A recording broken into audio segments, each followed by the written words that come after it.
ಕೋಲಾರ ಜಿಲ್ಲೆ ಪೊಲೀಸರ ಭರ್ಜರಿ ಬೇಟೆ, ಖತರ್ನಾಕ್ ಕಳ್ಳರ ಬಂಧನ. ಹಾಡಹಗಲೇ 5 ಲಕ್ಷ ಹಣವನ್ನ ದೋಚಿದ್ದ ಖದೀಮರು ಅರೆಸ್ಟ್. ಧರ್ಮಸ್ಥಳ ಗ್ರಾಮಾಭಿವೃದ್ಧಿ ಸಂಘಗಳಿಂದ ಸಾಲ ವಸೂಲಿ ಮಾಡಿ ಸಂಗ್ರಹಿಸಲಾಗಿದ್ದ 5 ಲಕ್ಷ ಹಣ. ಹೆಂಗಸಿನ ಕಣ್ಣಿಗೆ ಖಾರದ ಪುಡಿ ಎರಚಿ ಹಾಡು ಹಗಲೇ ಹಣವನ್ನ ದೋಚಿದ್ದ ದುಷ್ಕರ್ಮಿಗಳು. ಮುಳಬಾಗಿಲು ನಗರದ ಶಮೀರ್ ಮೊಹಲ್ಲಾದಲ್ಲಿ ನಡೆದಿದ್ದ ಘಟನೆ.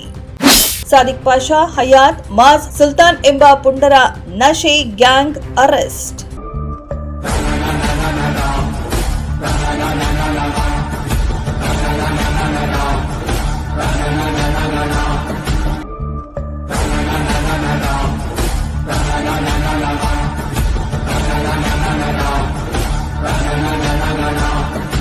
ಹೌದು, ಕೋಲಾರ ಜಿಲ್ಲೆಯ ಮುಳಬಾಗಿಲು ತಾಲೂಕಿನ ಜಹಾಂಗೀರ್ ಮೊಹಲ್ಲಾದಲ್ಲಿ ಕೆಲ ದಿನಗಳ ಹಿಂದೆ ಧರ್ಮಸ್ಥಳ ಗ್ರಾಮಾಭಿವೃದ್ಧಿ ಸಂಘಗಳಿಂದ ಸಂಘದ ಅಧಿಕಾರಿ ಶಶಿಕಲಾ ಅವರು ಸಾಲ ವಸೂಲಿ ಮಾಡಿ ಸಂಗ್ರಹಿಸಲಾಗಿದ್ದ 5 ಲಕ್ಷ ಹಣವನ್ನ ಹಾಡಹಗಲೇ ಖತರ್ನಾಕ್ ಕಳ್ಳರು ಕಚೇರಿಗೆ ನುಗ್ಗಿ ಶಶಿಕಲಾ ಅವರ ಕಣ್ಣುಗಳಿಗೆ ಖಾರದ ಪುಡಿ ಎರಚಿ ಚಾಕು ತೋರಿಸಿ ಹಣ ಕಿತ್ತುಕೊಂಡು ಪರಾರಿಯಾಗಿದ್ರು.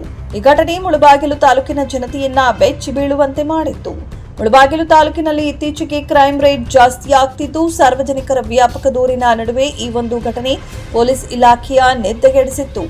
ಈ ಸಂಬಂಧ ಮುಳಬಾಗಿಲು ನಗರ ಠಾಣೆಯಲ್ಲಿ ಕೇಸ್ ದಾಖಲಾಗಿತ್ತು.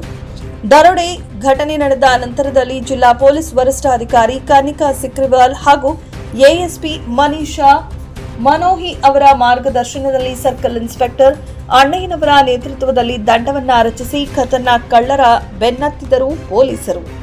ಇನ್ನು ನಡೆದ ಆಪರೇಷನ್ ನಶೆ ಗ್ಯಾಂಗ್ ಕಾರ್ಯಾಚರಣೆಯಲ್ಲಿ ಮುಳಬಾಗಿಲಿನ ಸಾದಿಕ್ ಪಾಷಾ, ಹಯಾತ್, ಮಾಸ್ ಹಾಗೂ ಸುಲ್ತಾನ್ ಎಂಬ ನಶೆ ಗ್ಯಾಂಗಿನ ಖದೀಮರನ್ನ ಎಡೆಮುರಿ ಕಟ್ಟಿ ಜೈಲೂಟ ತಿನ್ನಲು ಅಟ್ಟಿದ್ದಾರೆ.